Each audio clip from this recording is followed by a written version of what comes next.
માં માં બોલવાથી મુખ ખુલે છે અને બાપ બોલવાથી મુખ બંધ થાય છે. માં મમતાનો દરિયો છે. માં વિના સૂનો સંસાર. માં એ માં, બીજા બધા વગડાના વા. માં બોલવાથી બધા જ દુઃખ દૂર થાય છે. માનો પ્રેમ અપાર છે.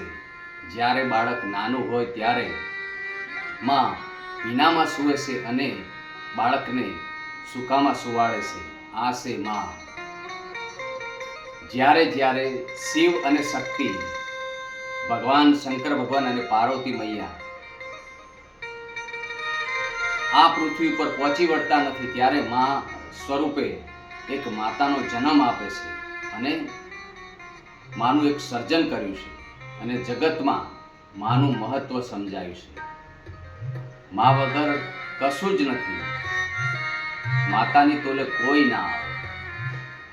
આ ધરતી ઉપર સ્વયં ભગવાન શ્રી કૃષ્ણ ભગવાન, રામ ભગવાન, બુદ્ધ ભગવાન, પરશુરામ, મહાવીર સ્વામી, સ્વામિનારાયણ ભગવાન આ બધા જ માતાની કુખે જન્મ લીધો છે અને જગતને પાવન કર્યું છે.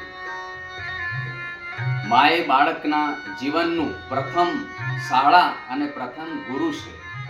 બાળક જન્મે ત્યારથી જ માં શીખવે છે. માં પોતાના સંતાન માટે અનેક વસ્તુઓ ખાવાનું ત્યાગે છે. હંમેશા તેની ખુશી માટે પ્રયત્નશીલ રહે છે. માનો પ્રેમ નિસ્વાર્થ હોય છે અને બાળકના બીમાર પડે ત્યારે રાતભર જાગીને તેની સેવા કરે છે અને સંતાન સફળ બને ત્યારે સૌથી વધુ આનંદ માને આવે છે. માં પોતાના દુઃખ ભૂલીને પરિવારનું સુખ જાળવે છે. દરેક મહાન વ્યક્તિઓના જીવનમાં તેની માતાનું મહત્વનું સ્થાન સારા સંસ્કાર, મહેનત, દયા, ગુણો માં પાસેથી મળે છે. તેથી જ કહેવામાં આવે છે કે માં ભગવાનનું જીવંત સ્વરૂપ છે.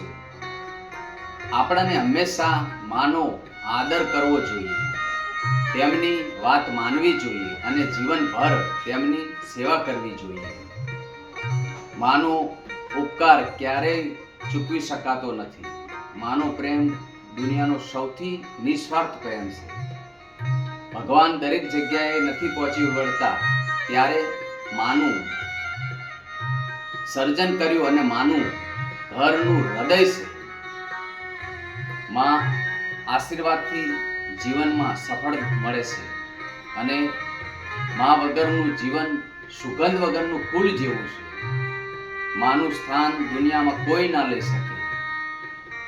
જ્યાં માં હોય ત્યાં સ્વર્ગ જેવું સુખ હોય છે. માના પગમાં જન્નત હોય છે. માનો એક સ્મિતથી સંતાન બધા જ દુઃખ દૂર થઈ જાય છે. માએ પ્રેમનો ત્યાગ અને મમતાનું બીજું નામ છે. જનની તો જોડ સખી નહીં જડે. માં અપાર છે. જય માં ભગવતી, જય માતાજી. રાધે રાધે.